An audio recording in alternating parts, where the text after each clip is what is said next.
Selamat pagi bersama saya Cindy Raja.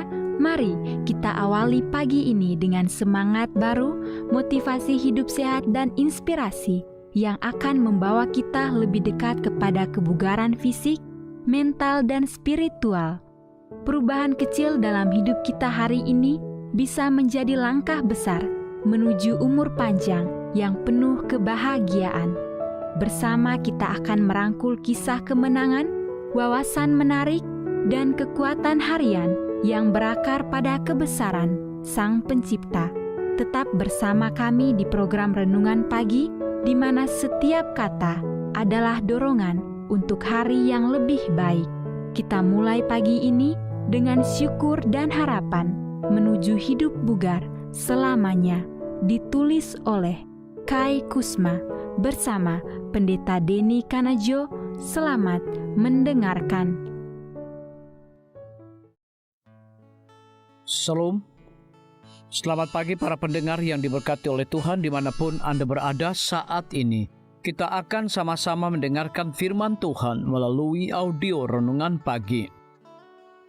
Pada tanggal 29 Agustus 2025 dengan judul Pesta Mengasihani Diri Dilarang.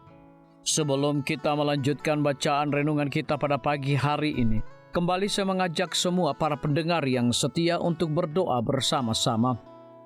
Bapa kami yang bersemayam di dalam takhta kerajaan sorga, terpujilah nama-Mu ya Tuhan. Pada pagi hari ini sebelum kami melakukan segala aktivitas pelayan dan pekerjaan kami sangat rindu sejenak untuk merenungkan firman Tuhan. Terima kasih Tuhan Yesus, ampuni kami Bapa, karena kami sudah berdoa hanya di dalam nama Tuhan Yesus, Juru Selamat kami. Amin. Ayat inti kita terambil di dalam 1 Raja-Raja 19 ayat yang keempat. Demikian firman Tuhan, "Cukuplah itu sekarang ya Tuhan, ambillah nyawaku sebab aku ini tidak lebih baik daripada nenek moyangku." Mari kita ikuti penjelasannya. 1 Raja-Raja pasal 19 adalah pasal favorit saya karena memberi saya kilasan tentang seseorang yang sama manusiawinya dengan saya. Dari sinilah Elia yang luar biasa tenggelam dari kemenangan menuju keputusasaan. Dia baru saja berdoa dan api surgawi menghauskan korban persembahan yang tergenang air.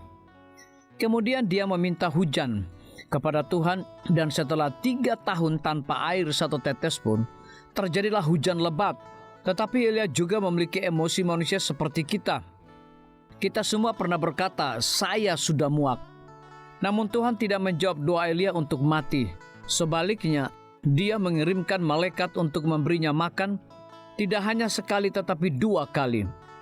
Ketika Elia kuat kembali, dia melakukan perjalanan ke Horeb. Dan apa yang dia lakukan? Dia bersembunyi di dalam gua. Tuhan juga tidak akan membiarkan dia pergi begitu saja. Apakah kerjamu di sini, Elia? Jauh sekali dari tugasmu. Kamu dari semua bangsaku seharusnya yang tetap berada di tempat tugasmu. Kasih sayangku padamu di masa lalu seharusnya telah menguatkan dan menopangmu khususnya pada saat seperti ini. Kita perlu tahu bahwa Tuhan mengerti ketika kita menangis karena kelelahan, sakit hati dan putus asa.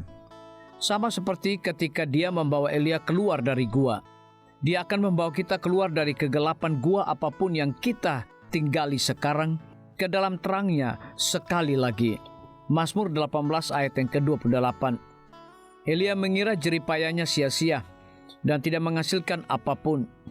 Mereka yang memiliki tujuan tertinggi dan tersuci adalah mereka yang mengalami kekecewaan dan penolakan yang begitu hebat. Hati Elia layu dengan berpikir bahwa dia telah gagal. Begitu pula dengan kita semua yang merasa bahwa kita telah mengecewakan Tuhan, keluarga, dan gereja karena kesalahan atau kemanusiaan kita. Pasal ini memberitahu kita bahwa Tuhan tidak akan membiarkan kita dalam keadaan mengasihani diri kita sendiri. Kita semua rentang terhadap depresi, namun ada malaikat yang membantu kita keluar dari gua itu jika kita percaya. Tuhan mendesak kita seperti yang Dia lakukan pada Yosua untuk menjadi kuat dan berani. Yosua 1 ayat yang ke-6. Seorang kudus yang tidak disebutkan namanya berkata, "Jadi dalam pelayanan Tuhan, inti gereja tidak ditemukan di antara orang banyak yang bertepuk tangan di Bukit Zaitun, tetapi pada beberapa orang yang setia di Taman Getsemani.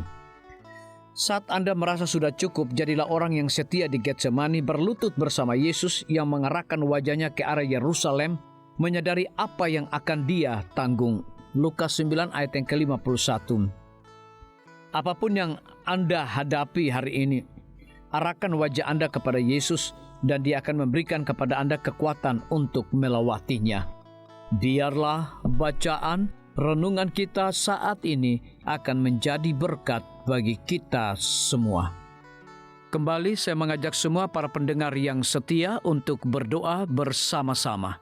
Bapa kami yang bersemayam di dalam takhta kerajaan sorga, terima kasih Tuhan Yesus, oleh karena firman-Mu pada pagi hari ini memberikan berkat dan kekuatan rohani bagi masing-masing kami. Pada saat ini hamba berdoa untuk pemerintah kami. Tuhan memberkati Bapak Presiden bersama dengan wakil, para menteri dan seluruh stafnya, Bapak Gubernur bersama dengan wakil, Bapak Bupati bersama dengan wakil, Bapak Wali Kota bersama dengan wakil, camat dan seluruh stafnya, kepala desa, lurah, RT, RW, dimanapun mereka berada saat ini. Kiranya Tuhan lindungi mereka, pelihara mereka, curahkan hikmat dan pengetahuan sorga kepada masing-masing mereka, agar mereka dapat menjalankan roda pemerintahan boleh sesuai dengan amanah dan titah daripada Tuhan sendiri. Pada pagi hari ini kami juga berdoa untuk para tim medis. Tuhan berkati dokter, perawat, bidan, farmasi, nutrisionis. Kiranya hikmat dan pengetahuan sorga, roh dedikasi yang tinggi, roh kelemah lembutan Tuhan berikan kepada masing-masing mereka, agar mereka dapat memberikan pelayanan yang terbaik bagi setiap pasien yang membutuhkan pelayanan mereka setiap hari. Kami juga berdoa untuk guru-guru, kepala sekolah, siswa, mahasiswa, bahkan dosen di setiap lembaga pendidikan. Kiranya hikmat dan pengetahuan sorga Tuhan berikan kepada masing-masing mereka, agar mereka dapat mendidik setiap anak-anak untuk memiliki karakter Yesus Kristus. Hamba juga berdoa untuk TNI, Polri, PNS, wira swasta, petani, nelayan, ojek online dimanapun mereka berada. Kiranya berkat dan sukacita sorga Tuhan juga berikan kepada masing-masing mereka, agar mereka juga menjadi saluran berkat bagi sesama manusia. Para pendengar yang setia yang berulang tahun saat ini dimanapun mereka berada, biarlah dengan bertambahnya usia, mereka semakin hidup bersyukur dan berterima kasih kepada Tuhan setiap saat. Yang berada di dalam kebimbangan, ketidakpastian hidup, Tuhan berikan iman yang teguh dan pengharapan, agar mereka tetap percaya akan janji Tuhan setiap hari.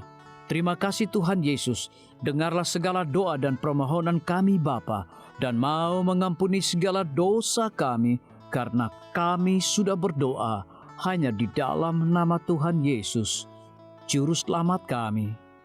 Amin. Demikian firman Tuhan yang telah kita dengarkan. Semoga hari ini menjadi berkat bagi kita semua. Sampai jumpa, Tuhan memberkati.